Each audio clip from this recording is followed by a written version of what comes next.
Read with me. And all about the Wilkses, and about Peter's business, which was a tanner, and about George's, which was a carpenter, and about Harvey's, which was a censor and minister, and so on and so on.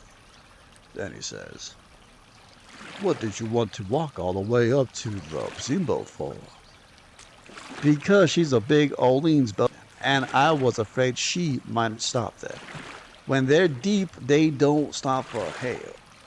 And Cincinnati boat will, but this is a St. Louis one." "Was Peter Wilkes well off?" "Oh, yes, pretty well off. He had houses and land, and it's reckoned he left 3 or 4 thousand in cash hid up somewheres." "When did you say he died?"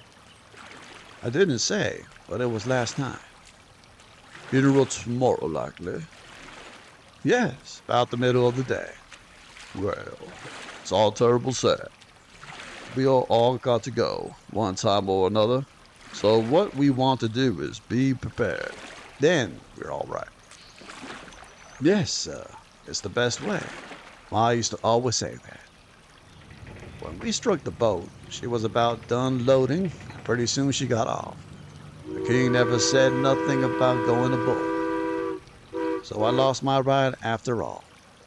When the boat was gone, the king made me paddle up another mile to a lonesome place, and then he had got a show and says, "I'll hustle back right off and fetch the Duke up here and the new carpetbags.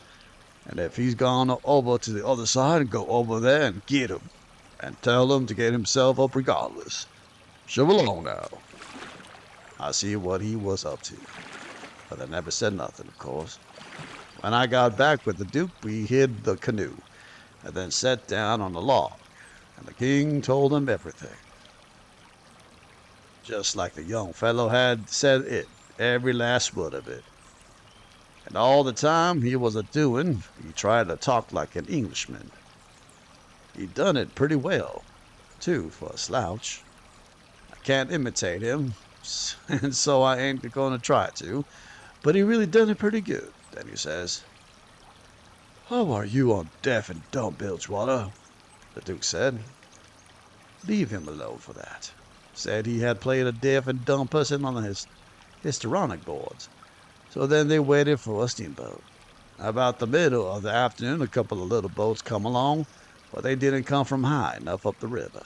But at last there was a big one, and they all hailed her. Like and subscribe.